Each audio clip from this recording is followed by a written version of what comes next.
quand ça sera, d'actualité. Alors, ça y est, c'est parti. Donc on se lance, nous sommes ici pour, ce petit déj, qualité de vie au travail, recruter un étudiant, quelle démarche, quelle bonne pratique.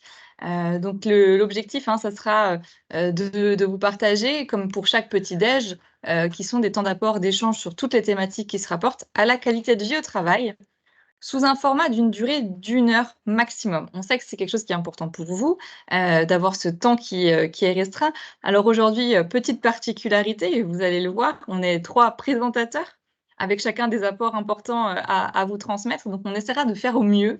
Néanmoins, on risque peut-être de dépasser un peu, donc nous vous remercions pour, votre bienveillance et votre patience, et de toute façon, le contenu sera trop intéressant pour partir. Donc vous n'aurez pas le choix que de rester avec nous un peu plus. Différentes règles. Vous avez les micros fermés. Ces micros, c'est nécessaire pour faciliter, justement le confort auditif de tous. Vos questions, vous pouvez les poser via l'onglet «Conversation» dont vous avez déjà bien pris possession en nous répondant que le son était OK pour vous. On est là dans un cadre bienveillant. L'objectif, c'est de partager, des pratiques, de poser des questions, mais toujours dans un cadre, voilà, de bienveillance et de non-jugement de ce qui peut être dit. Et pour toutes les problématiques techniques qui vont dépendre, enfin là, on va pas pouvoir vous louer sur votre connexion puisque ça dépendra des paramètres de vos ordinateurs. Donc si vous avez des soucis de connexion, ça ne dépend pas de nous. On vous invite à contacter, votre service informatique. On enregistre, justement, ce petit déj pour qu'il soit rediffusé, et accessible à tous via notre page YouTube où vous retrouverez différentes, vidéos, qu'on a déjà pu faire sur, différents sujets. Alors pourquoi ce petit déj? Aujourd'hui, on est dans un contexte de difficulté de recrutement, mais surtout aussi de départ à la retraite à venir, avec cet intérêt de devoir maîtriser toujours la masse salariale. Mais également, on s'en rend compte aujourd'hui et de plus en plus, en fonction des sujets, on va se retrouver face des fois à un manque d'expertise pour, certains projets bien spécifiques d'une durée courte, ou alors, clairement sur un manque d'effectifs, qui peut exister, comme ça peut être le cas par exemple dans les services techniques. Et dans ce cadre-là, souvent une des solutions qui est envisagée, c'est de recruter des étudiants effectivement, voilà, c'est une main-d'œuvre qui est utile, mais qui est nécessaire d'être accompagnée. Pour cette présentation, on aura 3 intervenants. Moi, donc Jennifer Wendler, je suis responsable du service conseil en organisation et santé au travail. Vous aurez mon collègue Franck Bonjour, donc Franck Mougel, responsable du service prévention des risques professionnels. et pour finir, notre collègue Antonin. Donc Antonin Boxberger, bonjour à tous, donc juriste au sein du centre de gestion. Et donc nous allons prendre la parole, un après l'autre pour vous présenter, ces différentes, données. Alors tout d'abord, quand on parle de recrutement et que ce soit un étudiant ou pas, il est nécessaire d'identifier, les différents besoins que vous allez avoir dans votre service. Point d'alerte préalable, un étudiant est un professionnel en devenir. Qu'est-ce que ça veut dire? Ça veut dire que vous ne pouvez pas attendre de lui qu'il soit expert ou qu'il soit entièrement autonome. C'est une personne qui est encore en formation et donc qui a vraiment ce statut de non-expert en apprentissage.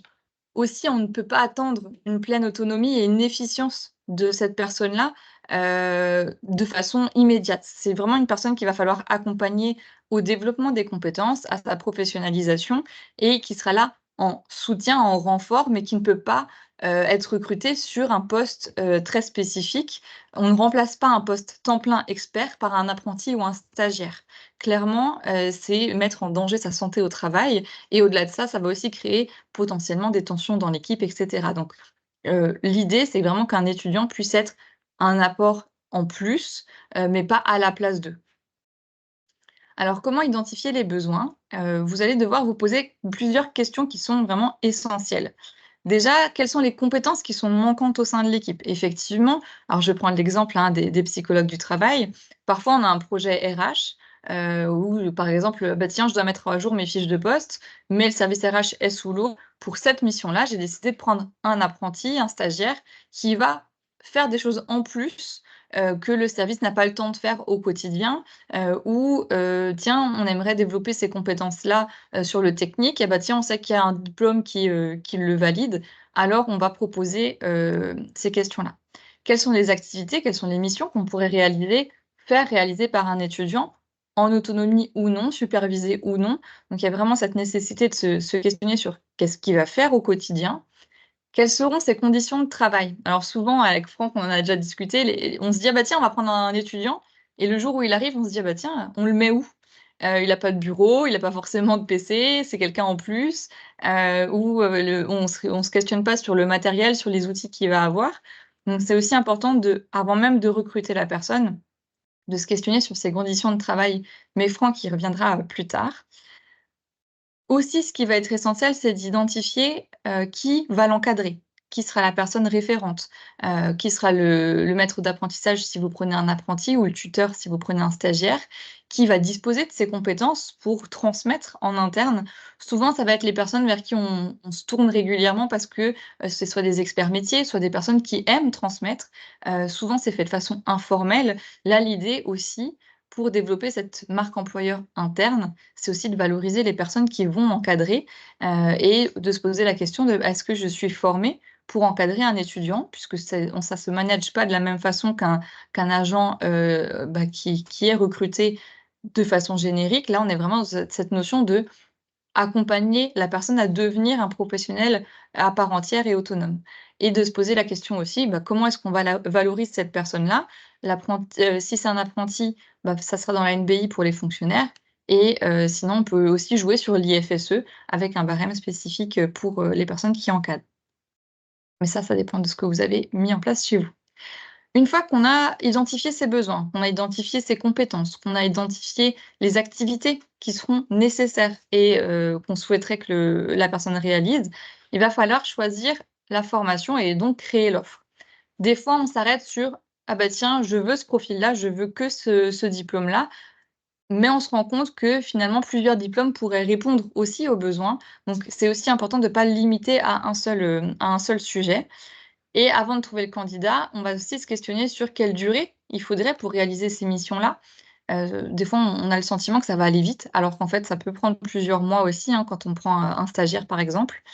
Quelle est la volonté aussi de fidéliser cette personne et de la recruter à l'issue? Ça va nous aussi jouer sur, l'offre, qu'on va pouvoir proposer. Quels diplômes sont possibles pour réaliser ces missions-là? Quel type de contrat? Est-ce qu'on préfère un stage avec un contrat court, ou un apprentissage? Mais ça, Antonin vous en parlera après. L'offre, elle doit contenir quoi? Elle va devoir contenir les missions et les activités, qui seront réalisées, mais aussi les compétences qui seront développées. C'est vraiment quelque chose qui est important aussi que les étudiants puissent se projeter, de dire: «Bah, tiens, je sortirai de ce stage avec ça. Je sortirai de cet apprentissage avec telle et telle compétence, tel et tel bagage développé». Quels sont aussi les rattachements? Voilà, à qui il va être rattaché, avec quel service il va travailler et quel est l'accompagnement qui lui sera proposé pour sa professionnalisation. Souvent, ça, c'est des choses qu'on oublie, qui n'existent d'ailleurs pas, mais sur ce marché de la concurrence qui est quand même important, où des apprentis vont avoir plusieurs offres, c'est vraiment quelque chose qui peut être, concurrentiel de montrer que vous allez les accompagner à leur développement de compétences. Et quels sont les avantages à venir aussi dans la collectivité? Ça, c'est vraiment quelque chose à développer sur la marque employeur, mais on vous laissera le contenu, bien sûr des fiches pratiques et des vidéos qu'on a déjà fait sur ce sujet-là.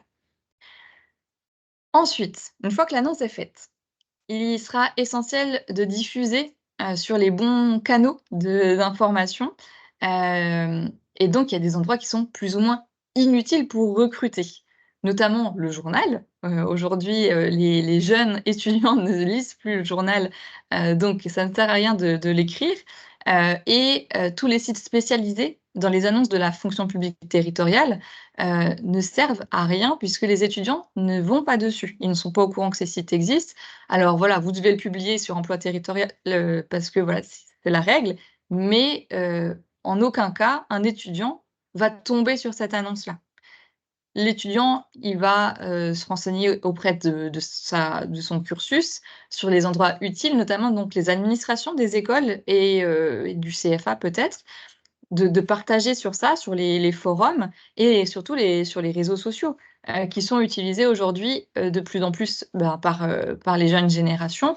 Facebook moins, de moins en moins d'ailleurs, mais sur les pages Instagram ou sur LinkedIn, qui est vraiment le réseau professionnel où de nombreuses offres, circulent, notamment pour, les niveaux d'études supérieures.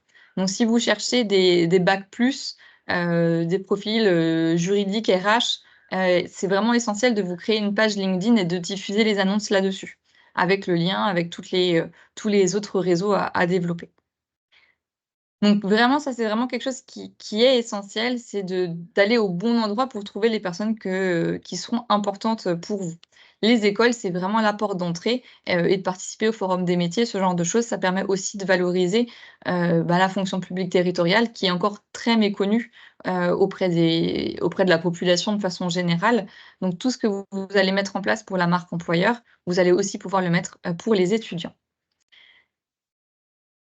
Et ce qui va bien marcher aussi, c'est de contacter des anciens. Donc le réseau des anciens étudiants, c'est vraiment quelque chose qui marche bien.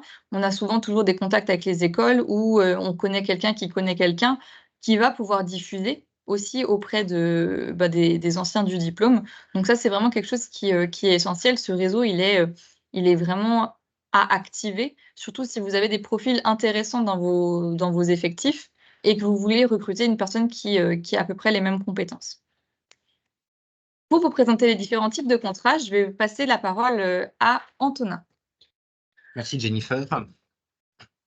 Donc, pour commencer alors sur les différents types de contrats que l'on peut rencontrer, donc nous avons tenu à faire le distinguo entre, comment dirais-je, comment on va aborder d'un point de vue juridique, la différence entre un stagiaire, donc accueilli dans le cadre d'un stage, et un apprenti, bon, qui va devoir faire, bien comme l'a dit Jennifer, son apprentissage. Donc là, vraiment, c'est le distinguo juridique à faire et surtout les modalités à ne pas confondre dans le cadre pratique. Premièrement, le stage, qu'est-ce? On dit que c'est une mise en situation, elle est temporaire en milieu professionnel de l'étudiant afin de permettre l'acquisition de compétences professionnelles liées à sa formation. Donc là, nous avons quelqu'un qui, comme un apprenti, certes, n'a peut-être pas vocation à rester. Cependant, c'est quelque chose de vraiment temporaire et qui reste lié directement à sa formation, j'ai envie de dire, théorique. Et qui va découvrir un petit peu le monde du travail et se faire une première idée de ce qu'on va attendre de lui dans sa vie professionnelle future. Pour ce qui est du lien juridique qu'il faut avoir entre la collectivité, l'établissement public ou autre, dans la fonction publique territoriale néanmoins, ça se matérialise par une convention de stage. Cette convention, quant à elle, doit comporter les éléments suivants. Donc, en premier lieu, l'intitulé complet du cursus ou de la formation du stagiaire et le volume horaire. Donc, si l'étudiant va suivre un BTS, un DUT, BUT, licence, master, bon, à peu près tous les diplômes possibles et imaginables des cursus que l'on peut connaître aujourd'hui. Ensuite, les compétences à acquérir ou à développer au cours du stage, donc ce que l'on va attendre de l'étudiant qui va passer par une formation théorique à la fac, que ce soit dans un IUT ou autre, ce qu'on va attendre qu'il acquiert pendant cette période de stage et les compétences qu'il va devoir développer au cours de ce dernier. Bon, les dates de début et de fin de stage, comme dans toute convention, hein, et durée hebdomadaire maximale de présence du stagiaire, donc combien de temps il passera par semaine au sein de la collectivité. Viendra ensuite la durée hebdomadaire de présence effective du stagiaire dans l'organisme d'accueil.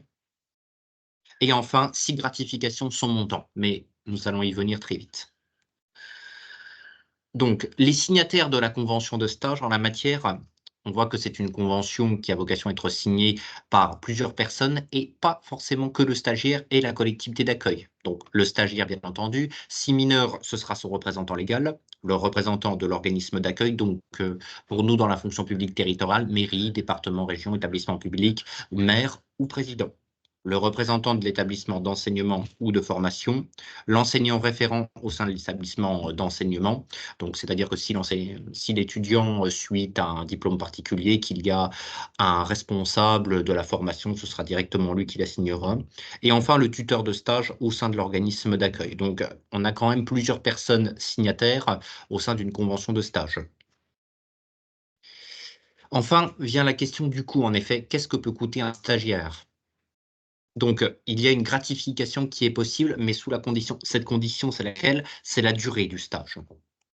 Donc, au-delà, en tout cas de 2 mois minimum, 44 jours à 7 heures par jour, sinon 6 consécutifs. Ou alors, dès la 309e heure de stage dans la même collectivité, même établissement public, même si c'est effectué de façon discontinue.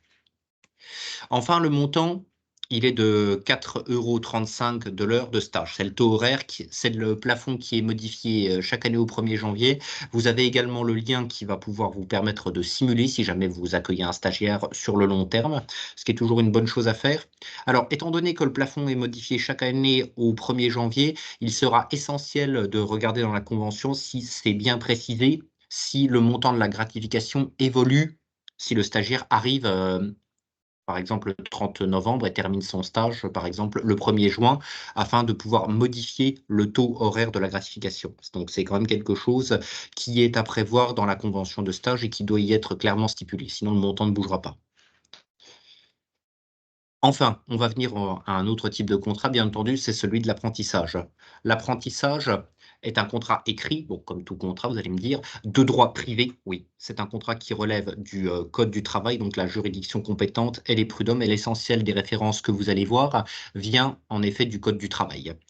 C'est conclu donc entre un apprenti, comme son nom l'indique, et un employeur public, qui vise à l'obtention d'un titre ou d'un diplôme pour une durée allant de 1 à 3 ans. Donc, on voit déjà la première différence significative avec le stage, c'est que le stage a vocation à faire acquérir à l'étudiant des compétences, ou en tout cas à les faire développer, tandis que l'apprentissage a non seulement vocation à faire acquérir, bien entendu, des compétences et à les faire développer, mais ça s'accompagne via l'obtention d'un titre ou d'un diplôme, ce qui n'est pas forcément le cas du stage. Donc, le contrat d'apprentissage en tant que tel. Donc, il s'agit du formulaire CERFA, dont vous voyez le numéro qui s'affiche, que vous pouvez également télécharger. Donc, il est établi, comme dit précédemment, par écrit. Il est signé donc par l'apprenti et comme dans le cadre du stage, si mineur, c'est son représentant légal qui se chargera également, l'employeur et le représentant de l'établissement de formation. Donc, une convention dite tripartite. Donc, doivent y figurer au sein de ce type de contrat les mentions suivantes. Donc, le nom de la collectivité ou de l'établissement public employeur, oui, en effet, afin qu'on sache quand même où l'apprenti va effectuer son apprentissage. L'effectif de la collectivité ou de l'établissement public, qui sont quand même, afin de renseigner l'établissement d'accueil et l'établissement d'enseignement, à peu près sur la taille de la collectivité où l'apprenti va effectuer bien ses années d'apprentissage. L'identité de l'apprenti, le cas échéant, son représentant légal, le diplôme ou le titre préparé par l'apprenti, donc s'il y a quand même une importance en effet, afin de savoir à peu près à quel niveau on se situe de la formation, les exigences que l'on va devoir avoir vis-à-vis de l'apprenti, de ce qu'il doit acquérir, et c'est une appréciation qu'on fait au cas par cas. Nom, prénom, âge et date de naissance du maître d'apprentissage, oui. Pourquoi? Parce que, bon, le maître d'apprentissage doit quand même remplir certaines conditions. Et il faut évidemment qu'il soit agent de la collectivité, donc afin de savoir si, la personne qui est désignée comme le référent direct de l'apprenti, durant cette période, remplit les conditions juridiques nécessaires. L'attestation de l'employeur précisant que le maître d'apprentissage remplit les compétences requises, en effet.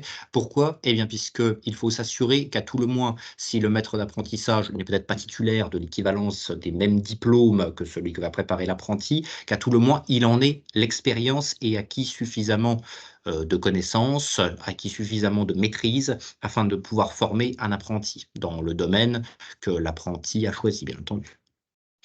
Les dates de début de l'exécution du contrat, les dates de début de la période de formation pratique et de formation en CFA, puisque c'est tout de même une alternance également. Alors, EDI CFA, centre de formation, mais ce terme, il a vocation à recouvrer un panel d'établissements, que ce soit un lycée ou un étudiant s'il ferait par exemple un BTS, un CFA pour quelqu'un qui serait par exemple dans le cadre d'un métier technique, la mécanique, les espaces verts ou autres, ou par exemple un IUT ou une faculté. C'est un terme générique et global, ce qu'on entend par CFA en matière d'apprentissage.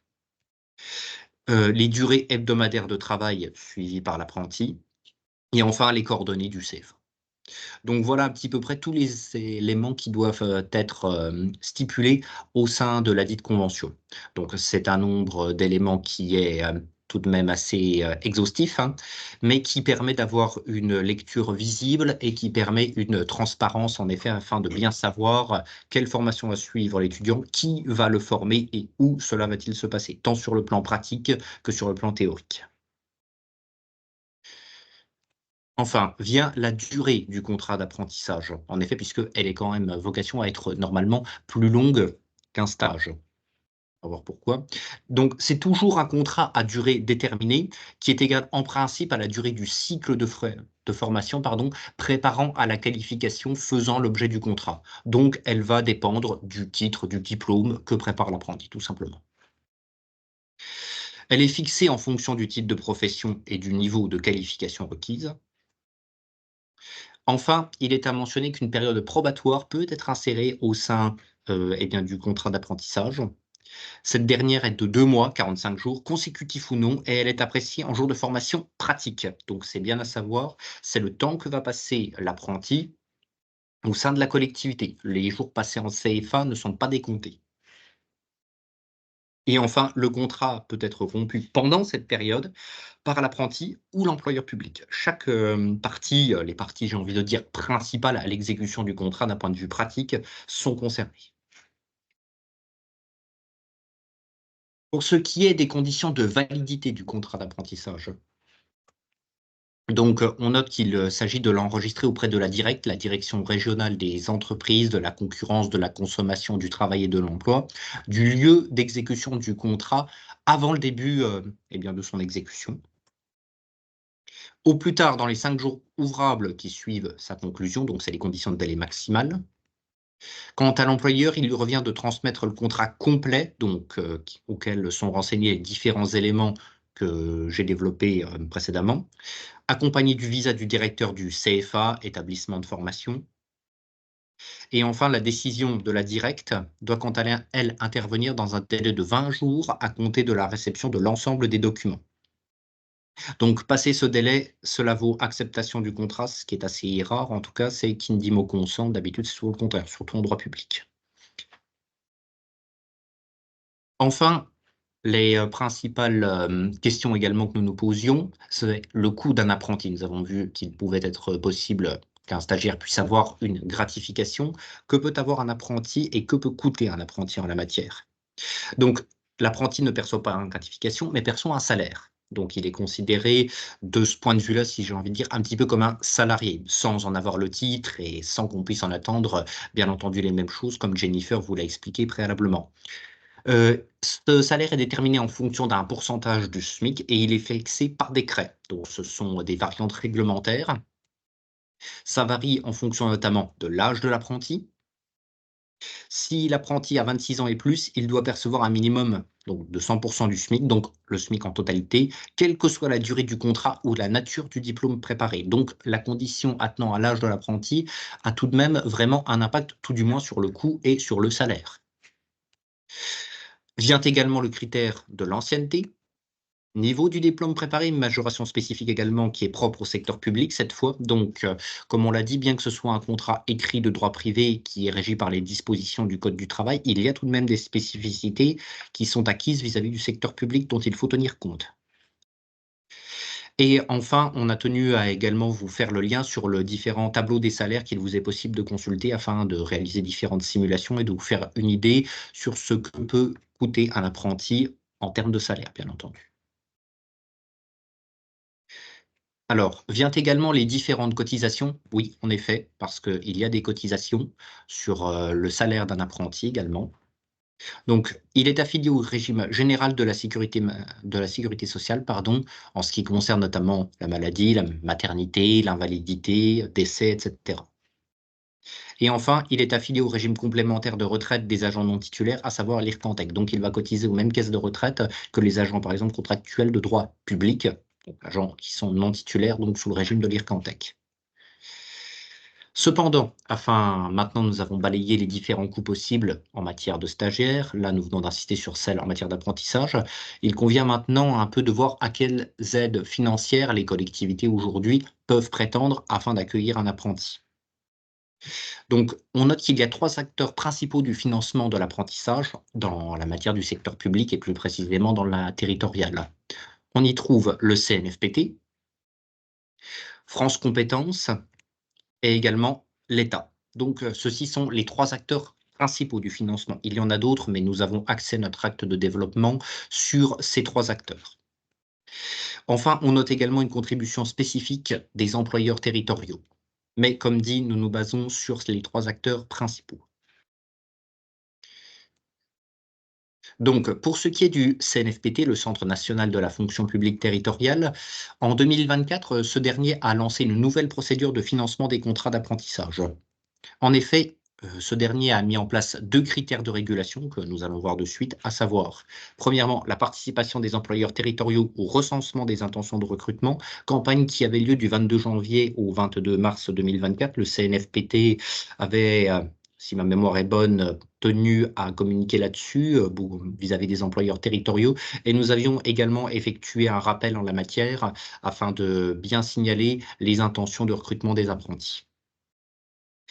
En effet, pourquoi? Parce que 9 000 postes devraient être financés, autrement dit 9 000 contrats. Oui, en effet, il va y avoir une limite de contrats financés par le CNFPT à tout le moins, d'où le fait de cette campagne d'intention des recrutements. Le but étant, de par cette campagne de recrutement, de prioriser 44 métiers en tension, dont vous avez le lien. Alors, pour ce qui est des métiers en tension, à titre d'exemple que nous pouvons trouver de manière générale, nous avons les agents de restauration, les aides-soignants, l'aide à domicile, les agents d'entretien. Et nous avons également les métiers en tension que nous pouvons trouver au sein de la fonction publique territoriale. Nous recherchons également les agents conducteurs de véhicules. On se souvient tous un peu des problématiques qu'il y avait à recruter, par exemple, des chauffeurs de bus, des informaticiens ou encore des animateurs de centres de loisirs. Donc, certains métiers qui seront priorisés par rapport à d'autres afin de venir combler certains manques, afin de répondre aux services publics. Oui, parce que tout de même, le but de la fonction publique, comme vous le savez très bien, est de répondre aux besoins en matière de services publics, donc la priorité à ces métiers. Donc, pour ce qui est des actions administratives qui vont être à réaliser dans le cadre de l'accueil, par exemple, d'un apprenti ou d'un stagiaire, là, nous repassons sur le stagiaire. Pour ce qui est de la délibération, qui est d'accueillir un stagiaire, donc la part principe, elle est non obligatoire pour l'accueil d'un stagiaire. On peut le faire, cependant. Sauf pour ceux amenés à effectuer des travaux dangereux. Ça, par contre, la délibération est obligatoire. Je laisserai bien entendu Franck développer ça un petit peu plus tard. Enfin, pour ce qui est de la délibération en matière d'apprentissage, cette dernière, par contre, doit obligatoirement être prise. Il faut autoriser le recours à l'apprentissage en fixant les conditions de mise en œuvre de l'apprentissage, donc comment l'apprentissage va être mis en place dans la collectivité. L'inscription au budget des frais correspondant au salaire et à la formation, ce qui apparaît comme ça être évident, mais tout de même qui nous a paru utile de le préciser. Il conviendra également, une fois la délibération prise, alors là je reparle bien entendu pour l'apprentissage, transmission aux représentants de l'État, le contrôle de légalité comme vous le savez. Donc le contrat d'apprentissage qui est déposé auprès du représentant de l'État dans le département du lieu d'exécution du contrat. Donc quand on entend lieu d'exécution du contrat, il s'agit de l'exécution pratique. Donc un étudiant qui, par exemple, suivrait sa formation théorique dans le Bas-Rhin, mais viendrait auprès d'une collectivité territoriale du Haut-Rhin, c'est bien entendu à la préfecture du Haut-Rhin qu'il faudrait transmettre, ou inversement. Donc, une fois le candidat choisi, donc si apprenti, il conviendra de solliciter l'avis du comité social territorial. Donc, comme vous le savez, l'instance de dialogue social qui est consultée notamment au sujet du fonctionnement et de l'organisation des services. Donc, les pièces à joindre, j'en parle également puisque, notamment avec Franck, nous travaillons énormément en binôme là-dessus pour instruire les demandes d'apprentissage. Les pièces qui sont à joindre afin que le CST puisse donner un avis favorable, c'est notamment la fiche de poste de l'apprenti, donc le document, vous savez, qui recense l'intégralité des tâches que va devoir effectuer l'apprenti, le niveau que l'on attend de lui, le diplôme préparé, voilà, tout ce qui suit d'une fiche de poste classique. Copie du planning pour les temps de travail annualisés. Oui, comme on l'a vu, priorité à certains métiers en tension. Si jamais vous veniez accueillir quelqu'un pour qui suive un apprentissage en matière d'animateur de centre de loisirs, ATSEM peut-être, à voir. Donc, il y a ces copies du planning pour les temps de travail annualisés qui vont s'apprêter et s'appliquer aux apprentis. la liste des matériels et outils qui seront utilisés par l'apprenti. Donc, quand j'entends matériels et outils, c'est un ensemble. Si c'est quelqu'un qui est aux espaces verts, on se doute, bon, les outils qu'il doit utiliser, mais ça viendrait de la même chose si on vient à accueillir un apprenti dans le domaine administratif sur les outils bureautiques qu'il peut être amené à utiliser. Donc, ce sont des termes, encore une fois, comme CFA ou autres, qui sont génériques dans leur ensemble. Les renseignements administratifs, le service d'accueil, autrement dit là où l'apprenti va faire son apprentissage. Le CFA où l'apprenti est amené à suivre sa formation théorique. Tout autre document nécessaire, par exemple la délibération, ou à tout le moins le projet de délibération. Et enfin, 6 mineurs, en effet, puisqu'il est quand même encore possible d'accueillir des mineurs en tant qu'apprentis. Les éléments concernant la procédure de dérogation aux travaux réglementaires envisagés. Donc, voici à peu près les éléments que nous réclamons dans le cadre du CST afin de pouvoir instruire et bien vérifier que les conditions sont remplies afin de pouvoir accueillir un apprenti en la matière. Viendra ensuite bien la question de la visite médicale. Donc, si on regarde pour un apprenti, donc l'examen médical d'embauche auprès du service de médecine préventive est à réaliser. La visite médicale d'embauche effectuée par un médecin agréé l'est également. Pour un jeune âgé d'au moins 15 ans et de moins de 18 ans en formation professionnelle, cette fois, le médecin du travail ou le médecin chargé du suivi médical des élèves et des étudiants ou des stagiaires de la formation professionnelle devra être consulté. Voilà pour ce qu'il en est, à mon sens, des actions administratives. Pour ma part, maintenant, je vais passer la parole à Franck pour la dérogation aux travaux dangereux. Merci. Merci Antonin. Donc, en ce qui concerne la dérogation aux travaux dangereux, le Code du travail a fixé pour principe de ne pas confier de travaux dangereux à un travailleur mineur. Toutefois, il y a certaines conditions pour lesquelles on peut y déroger. Tout d'abord, qui est concerné donc par cette dérogation? Eh bien, on a les jeunes qui sont âgés de moins 15 ans et de moins de 18 ans. Et la deuxième condition, c'est d'être en situation de formation professionnelle. Donc, ce sont bien deux conditions cumulatives. Ça concerne les apprentis, les contrats de professionnalisation. Donc là, ce sera plus pour les établissements publics, industriels et commerciaux, les stagiaires de la formation professionnelle ou encore les élèves ou les étudiants qui préparent un diplôme professionnel ou technologique. Un petit bémol, le fait de déroger à ces travaux dangereux pour un jeune que vous accueillez au sein de votre collectivité dans le cadre d'un stage, ça ne s'appliquera pas aux saisonniers mineurs que vous employez en période estivale pour un accroissement temporaire d'activité, puisqu'ils seront peut-être mineurs, mais ils ne seront pas en situation de formation professionnelle. Donc, le dispositif ne s'applique pas. Comme je disais en introduction, donc, le principe fixé par le Code du travail, on a une liste de travaux dangereux qui sont définis, listés dans les textes. Il y en a certains qui sont strictement interdits aux jeunes. Il n'y aura aucune dérogation possible. Ce sera par exemple les travaux qui exposent à certains agents biologiques, les travaux qui exposent à certains niveaux de vibration au-delà de certains seuils, l'accès sans surveillance à des locaux électriques où on peut retrouver des pièces nues sous tension, des travaux dans des tranchées, des travaux en hauteur dans les arbres au moyen de cordes. Donc ces travaux-là sont strictement interdits et aucune dérogation n'est possible. Toutefois, il y en a des autres qui sont susceptibles de dérogation. Je vais vous en présenter une liste, sous réserve de respecter certaines conditions. Donc, nous allons voir plus en détail ces dispositions. Au niveau des travaux susceptibles de dérogation, je vous ai listé les principaux qu'on retrouve dans les collectivités. Donc, les travaux qui exposent à des agents chimiques dangereux, donc tout ce qui est utilisation de produits d'entretien, d'hydrocarbures, l'école.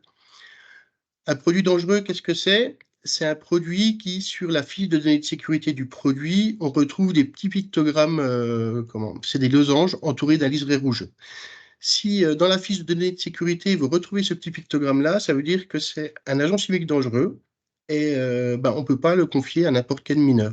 On peut confier l'utilisation du produit uniquement si on a mis en place cette procédure de dérogation. Autres travaux susceptibles de dérogation, la conduite d'équipements de travail mobiles automoteurs et d'équipements de travail servant au levage.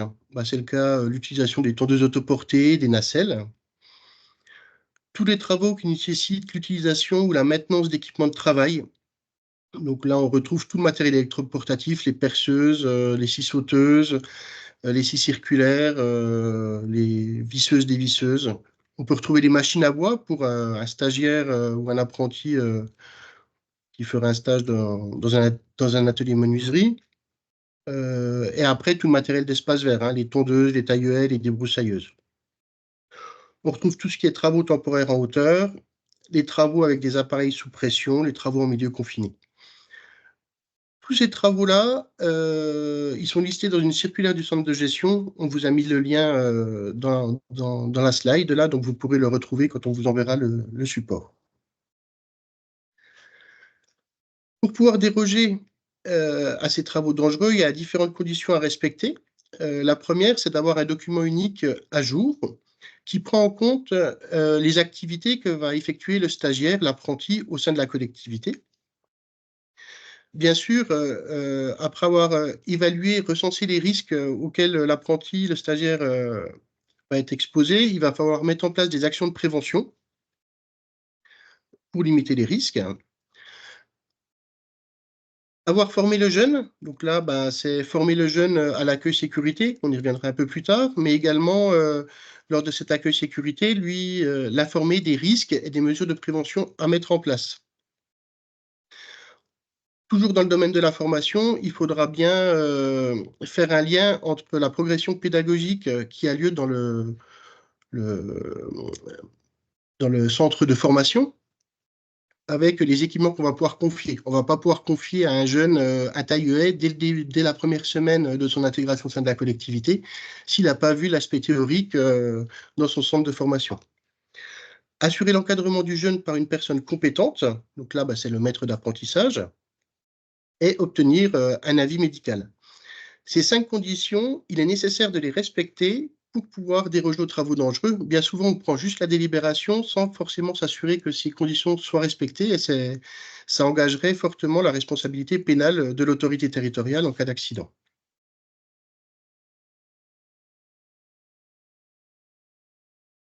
Une fois que les conditions sont respectées, que vous savez quels travaux dangereux vous allez confier aux jeunes, vous allez pouvoir élaborer votre projet de délibération.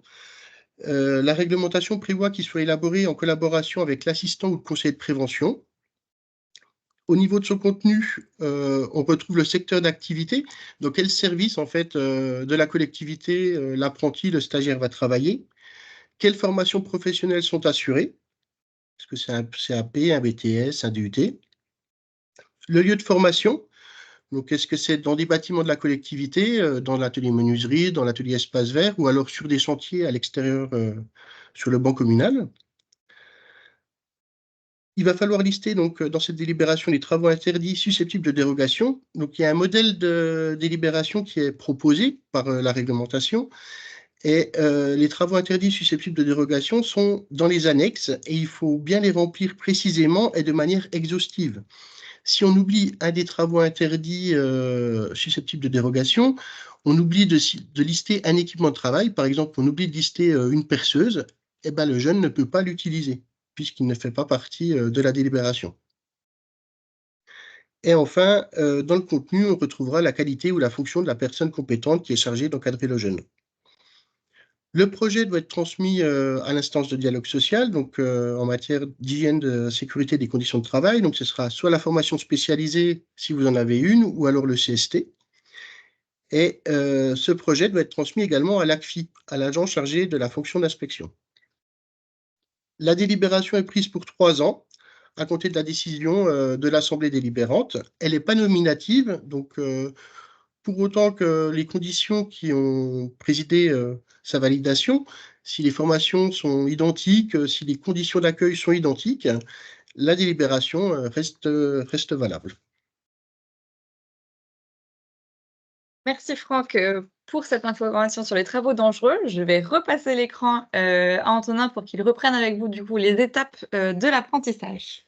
Merci Jennifer et merci Franck donc, pour les précisions apportées. Donc pour ce qui est des étapes pour l'apprentissage à respecter, donc la première étape, l'inscription au CFA, pardon, établissement de formation. Donc c'est précisé au sein du contrat d'apprentissage, comme nous l'avons vu bien évidemment précédemment. L'employeur, quant à lui, inscrit l'apprenti dans un CFA assurant l'enseignement correspondant à la formation prévue au contrat, afin de s'assurer qu'il y ait bien concordance entre la formation théorique et la formation pratique de l'autre. La deuxième étape, la déclaration préalable à l'embauche, la DPAE.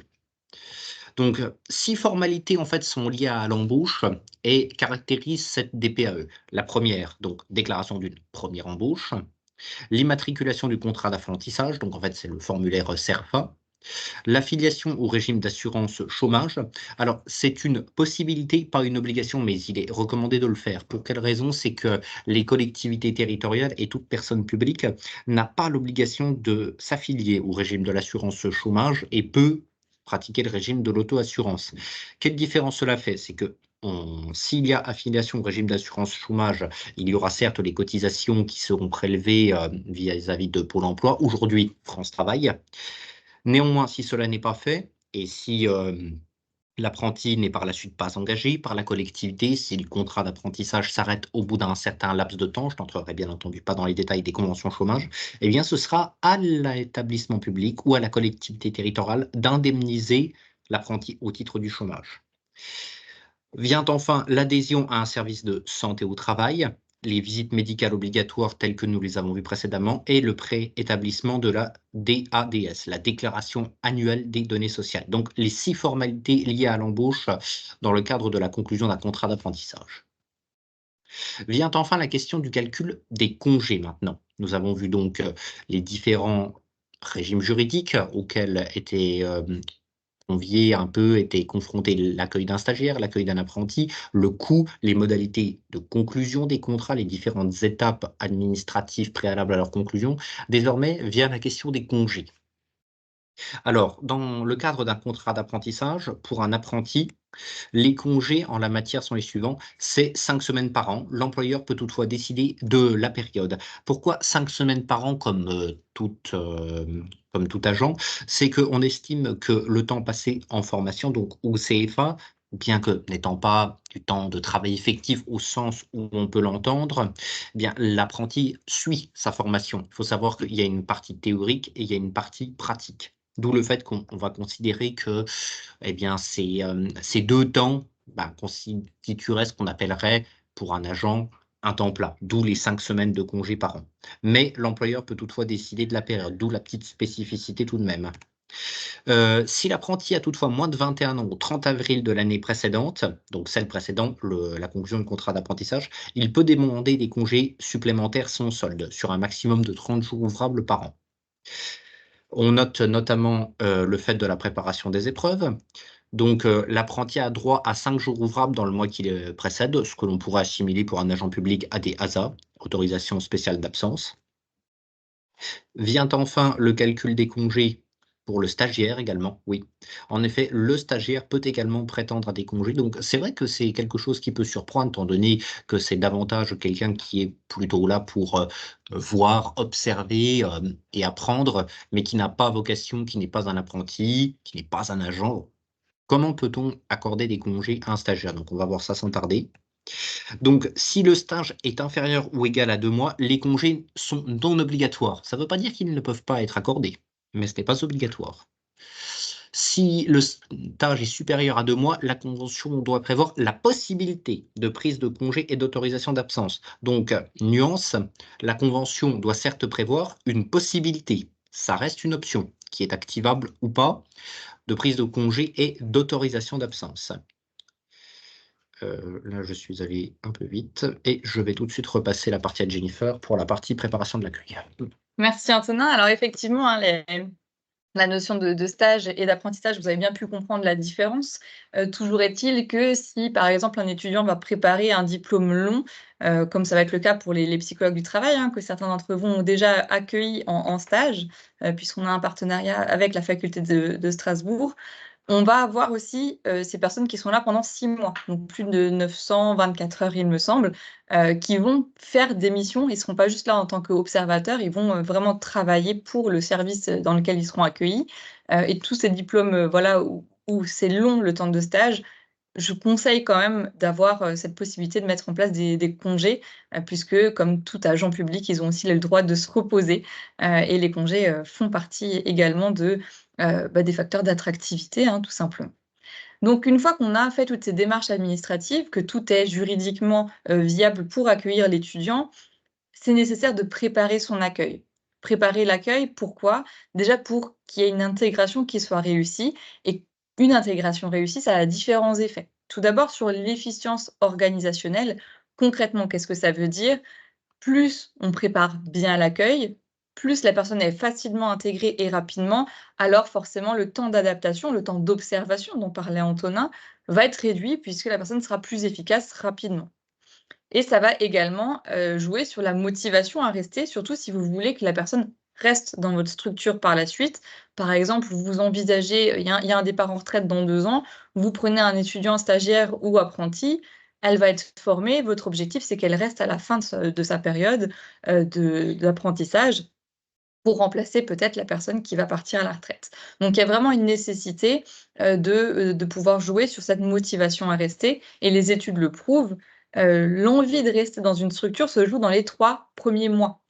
Si vous ne préparez pas l'accueil, si vous ne travaillez pas sur l'intégration, alors il va y avoir des effets. Mais là encore, on vous renverra pour aller plus loin sur toutes les vidéos qu'on a déjà pu faire et les fiches pratiques sur l'accueil où on développe vraiment ces questions-là. Donc concrètement, comment faire? Alors, c'est-à-dire quels sont les enjeux? Là aussi, c'est, des diapos qui sont vraiment développés, mais ça va jouer sur l'image de la collectivité, ça va nous faire gagner du temps.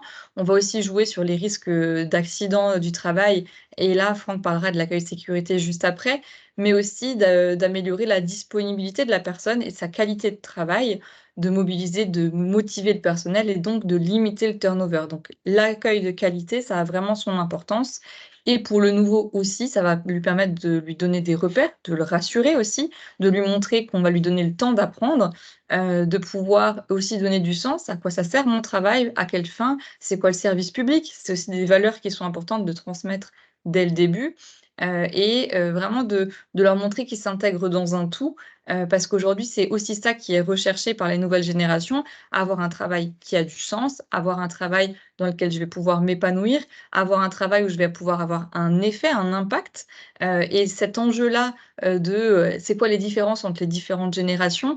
On peut avoir des jeunes qui ont envie de rester dans la même collectivité tout au long de leur carrière, s'ils peuvent voir des possibilités d'évolution, mais aussi s'ils trouvent un sens dans leur travail, et aujourd'hui, c'est ça, on est vraiment dans cette quête de sens. Donc l'accueil, c'est vraiment quelque chose de stratégique pour faire ça. Et l'accueil, c'est aussi, l'accueil par rapport à la santé, sécurité au travail, et notamment par rapport à certains risques, et des facteurs de risque pour les nouveaux. Il y en a un certain nombre, et je vais laisser Franck vous présenter ça. Merci Jennifer. Donc les statistiques d'accidents le prouvent. Un nouvel arrivant qui arrive dans un environnement de travail est plus exposé à un risque d'accident qu'une autre personne. On a listé les principaux facteurs de risque que vous pouvez retrouver sur cette slide-là, hein. Le jeune qui arrive, il manque sûrement de confiance en soi. Quand on arrive dans une nouvelle organisation, il y a un flot d'informations difficile à assimiler pour connaître le fonctionnement de la collectivité. On manque de repères, on manque de discernement par méconnaissance ou sous-évaluation du danger. On manque d'expérience surtout. Donc tous ces facteurs de risque, nous faut considérer en fait les nouveaux arrivants dans un nouvel environnement de travail comme des personnes vulnérables. Et il y a donc nécessité d'accompagner le stagiaire, l'apprenti, tout au long de ce cursus au sein de la collectivité. La démarche d'accueil qu'on vous propose, elle se décompose en 3 étapes. La première étape, c'est de préparer l'arrivée du nouveau. Par exemple, 1 mois avant la venue du nouveau, c'est de refaire le point avec le responsable de service sur la date de l'arrivée, sur les conditions matérielles de recrutement, de l'annoncer au service accueillant, donc le service qui va accueillir l'apprenti, de faire le point sur quelles sont les missions du nouveau, qu'est-ce qu'on attend de lui, et également qui sera le maître d'apprentissage. Et bien sûr, on n'oubliera pas les autres services de la collectivité pour que le nouveau soit bien intégré. L'ensemble de cette étape, les objectifs au cours de cette étape sont de faciliter l'appropriation des codes sociaux de la collectivité, de développer un sentiment d'appartenance, et ceci améliorera la collaboration interservices. 2 semaines avant l'accueil du stagiaire, de l'apprenti, il faudra s'assurer des conditions d'accueil. Et là, je reviens à ce qui a déjà été dit un peu avant, hein, mais c'est de regarder si un poste de travail a été défini, regarder si les EPI, les équipements de protection individuelle, sont prêts. Est-ce qu'on a une armoire individuelle à lui confier? Est-ce qu'un ordinateur est prêt? C'est l'occasion également de préparer les différents documents qu'on doit lui remettre, hein, l'organigramme de la collectivité, le règlement intérieur s'il y en a, certaines consignes. Et ce sera à ce moment-là également qu'il faudra regarder si les mesures qui ont été préconisées par le CST, par la formation spécialisée, soit dans le cadre des travaux dangereux, mais également dans le cadre du passage auprès du CST lors de l'accueil d'un apprenti, si les différentes préconisations formulées par l'instance sont respectées. La deuxième étape consiste à accueillir la personne. Donc, il y a l'entretien d'accueil qui se fait le jour J, mais également les semaines suivantes, hein. On accueille une personne, c'est sûr qu'on l'accueille le premier jour, mais les premières semaines sont consacrées à l'accueil puisqu'il va être en formation. Cet entretien d'accueil est réalisé par le responsable de service et ce sera l'occasion de lui présenter l'équipe avec qui il va travailler. Voilà. Et ensuite, on a l'accueil sécurité. Donc là, elle est réalisée par le chef de service ou l'assistant de prévention, selon l'organisation de la collectivité. Son contenu portera sur les conditions de circulation sur les lieux de travail, sur les conditions d'exécution du travail, la conduite à tenir en cas d'accident ou de sinistre. Et ce sera l'occasion de présenter différents documents par rapport à la santé-sécurité, le document unique, l'utilisation des différents registres en matière de santé et de sécurité au travail. Ce sera l'occasion de rappeler le rôle du service de médecine préventive, le rôle des instances de dialogue social. Pour vous aider à formaliser l'accueil sécurité, le centre de gestion mettait à disposition des petits livrets bleus comment travailler en toute sécurité. Donc ça, c'était jusqu'en septembre-octobre 2023. Depuis cette date, désormais, vous avez la possibilité d'utiliser une application en ligne qui permet d'éditer un livret adapté au profil de poste du nouvel arrivant. Voilà. Bon, ce n'est pas l'objet du petit déj QBT, je ne vais pas rentrer dans le détail, mais si vous avez des questions sur son utilisation, n'hésitez pas à revenir vers un membre du service prévention. Je vais laisser la parole à Jennifer qui va poursuivre sur l'accueil de la personne. Donc effectivement, hein, l'accueil, comme Franck l'a dit, la sécurité, c'est important, les temps collectifs aussi, et cette personne va venir intégrer un service qui est déjà en place, va venir intégrer une équipe qui a déjà son mode de fonctionnement. Donc c'est vraiment essentiel de pouvoir mettre en place le temps d'échange avec le service. Alors notamment via, par exemple, le premier jour ou la première semaine, un temps convivial avec l'ensemble du service le matin ou l'après-midi en fonction, des emplois du temps et des impératifs du service pour présenter cette nouvelle personne à l'équipe, faire connaissance, notamment avec les nouveaux collègues, mais également, et ça j'insiste là-dessus, clarifier la place et le rôle de chaque personne au sein du service et vis-à-vis de l'étudiant. Puisque l'étudiant va avoir son maître d'apprentissage, mais si un autre collègue peut lui confier une mission ou pas, c'est important pour lui qu'il sache s'il doit la faire ou pas, qui a la responsabilité sur lui. Est-ce que c'est le chef du service? Est-ce que c'est le maître d'apprentissage? S'il est différent, qui va devoir poser des questions à qui? Vraiment comment ça va se jouer au sein du service? Il faut vraiment que la place et le rôle de chacun soient clairs, compris et affichés collectivement pour ne pas aussi que le service dise: «Ah bah tiens, j'étais pas au courant que j'avais pas le droit de lui confier des tâches». Ça, c'est vraiment quelque chose qui est essentiel, ce 1er temps d'accueil et individuel pour la santé sécurité au travail, expliquer le fonctionnement de la collectivité et collectif pour que vraiment chacun puisse comprendre qui fait quoi vis-à-vis de l'étudiant et aussi pour que l'étudiant puisse savoir vers qui se tourner, vers qui, aller s'il a des questions sur les différents sujets professionnels, RH ou autres. Au-delà de l'accueil, Franck l'a dit, hein, ça se joue dans les premières semaines, mais ça se joue aussi tout au long de l'apprentissage. On va avoir ce qu'on appelle le suivi et l'intégration. c'est essentiel de travailler avec les étudiants pour définir les attendus, pour qu'ils puissent savoir ce qu'on attend d'eux sur tout le temps de leur professionnalisation. Et par exemple, vous pouvez faire ce qu'on appelle un plan de progrès. Lister les missions que vous aimeriez qu'ils puissent faire à la fin en totale autonomie, les compétences que vous souhaitez qu'ils développent, et en lien avec le contenu de sa formation, et de faire un plan de progrès. Par exemple, s'il va devoir, animer une réunion, l'objectif, c'est animer une réunion en totale autonomie. Vous allez pouvoir, identifier des actions bien spécifiques qu'il va pouvoir faire, des formations qu'il va pouvoir suivre, des réunions, un peu avec moins d'enjeux, avec qui il va pouvoir, travailler avec d'autres services. À vous de voir comment est-ce que la personne peut progresser et comment vous allez lui confier des missions au fur et à mesure pour qu'il puisse prendre confiance et aussi, travailler de plus en plus facilement, sur ces questions-là. Et dans ce cadre-là, ce qui va être essentiel, c'est de mettre en place des suivis réguliers avec le tuteur, le maître d'apprentissage. C'est des entretiens aussi avec l'établissement de formation qui sont parfois obligatoires. C'est une fréquence qui est aussi à définir en fonction de la durée, du stage ou de l'apprentissage. C'est clair que si vous avez un stagiaire d'1 mois, faire une réunion, tous les 3 jours, ça sert pas forcément à grand chose. Mais si vous avez un stage de 6 mois, ou un apprentissage de longue durée, au-delà des entretiens qu'il va y avoir avec l'établissement de formation, d'avoir au moins un entretien toutes les 2 semaines pour faire le point sur où en sont les travaux, comment la personne se sent, hem, où est-ce qu'elle se situe, sur son développement de compétences ou, tous les mois en fonction de la nature du diplôme. Ça va être quelque chose qui est important pour aussi préparer, heu et la future prise de poste éventuelle, mais aussi la montée en compétences et d'identifier régulièrement, bah, les points de progrès. «Ah bah tiens, tu as été génial sur la prise de parole, par contre, le contenu, il est peut-être à mieux préparer» et cetera. Ou si on est sur des métiers d'espace vert ou de métiers techniques, c'est vraiment de travailler sur ce qu'on appelle la beauté du travail. Un travail de qualité, qu'est-ce que c'est pour moi?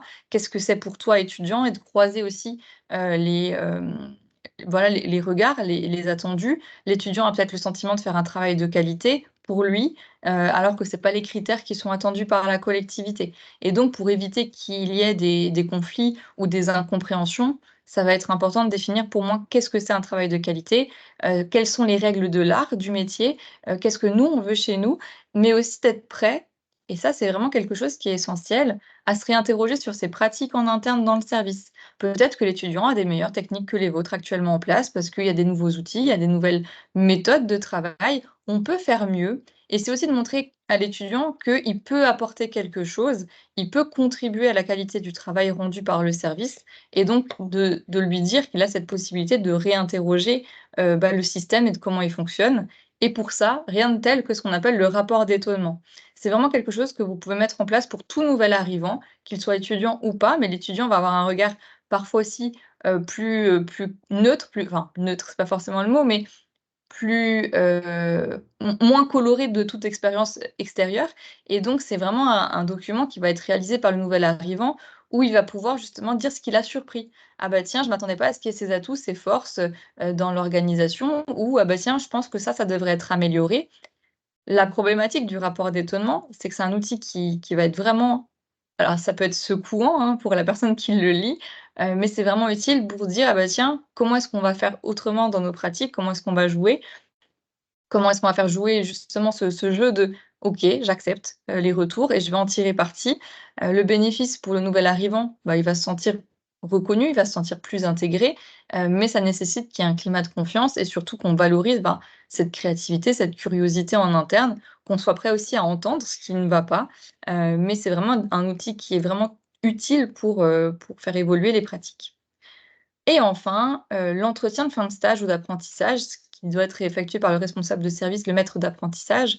L'objectif, c'est de faire le point sur l'évolution de la personne, d'identifier, bah, les compétences qu'elle a pu développer, de les mettre en avant, de le valoriser, de le féliciter. Si on souhaite garder la personne, bah, de lui proposer un poste et donc de faire la procédure de recrutement, telle qu'elle se déroule, et là, c'est un autre sujet et on a plein d'outils pour le faire, donc vous irez voir sur notre site internet. Mais, aussi, si on ne souhaite pas de recruter cette personne-là, bah, c'est de pouvoir aussi récupérer tous les EPI, qui ne sont pas, personnels. Donc voilà toutes les étapes du fin de comment est-ce qu'on accueille, comment est-ce qu'on recrute un étudiant. Pour aller plus loin, on vous a mis les liens vers nos vidéos qu'on a déjà fait sur ce sujet-là, et qui se rattachent, notamment comment accueillir un nouvel arrivant, qui détaille tout ce qu'on a pu dire, les biais cognitifs qui vont jouer au travail dans l'interprétation et les relations aux autres, comment donner du sens au travail et de la motivation, et comment agir sur la marque employeur. Et c'est pareil pour nos fiches pratiques qui sont sur notre site internet, donc toutes les ressources pour l'accueil, hein, vous cliquez sur la bulle, vous avez tous les documents, comment définir des objectifs utiles, comment donner des consignes claires, comment travailler sur la marque employeur, quel management aussi en fonction des générations et comment surtout bien recruter. Ce qui va être aussi important, on n'en a pas parlé, on va juste faire un petit, petite capsule là-dessus, c'est de travailler sur les pratiques addictives, notamment sur la consommation, de substances psychoactives. Au-delà de l'alcool, les pratiques qui vont être le plus importantes, chez les jeunes, ça va être, la cigarette, et le cannabis. Donc ça, c'est aussi important de prévenir ces pratiques addictives et pour ça, on vous a mis le lien vers un guide qu'on a créé à ce sujet avec le service prévention. On vous remercie pour votre attention. Il est 10h01. On a commencé à 9h01, donc ça devrait être bon. Est-ce que vous avez des questions spécifiques? Est-ce qu'il y a des points particuliers que vous vouliez revoir? On avait une question, à savoir que si le CST a lieu en fin d'année, qu'est-ce qu'on fait, messieurs, par rapport à cette problématique de passer, le contrat d'apprentissage? Je ne sais pas lequel de vous 2 voudrait répondre. Par délégation. Franck? Alors, pour le CST passé auprès du centre de gestion, on a la possibilité de rendre des avis par délégation. Donc, ce ne sera pas un élément bloquant, sauf s'il y a des problèmes dans les conditions d'accueil. Voilà. Mais sinon, ce ne sera pas bloquant. Passer en formation prévue. Voilà. Et pour quand le CST en interne, après, c'est peut-être à vous aussi de vous organiser pour en créer un pour ce point-là, en fait. S'ils ne sont pas rattachés à notre CST, tout à fait. OK, est-ce qu'il y avait d'autres questions? Non? Tout était très clair? OK, pas de réponse, donc j'imagine que oui. En tout cas, nous, on vous remercie pour votre attention. On espère que ça a été utile. N'hésitez pas à nous faire des retours, hein, justement sur ce petit déj et sur les outils qui vous ont été partagés.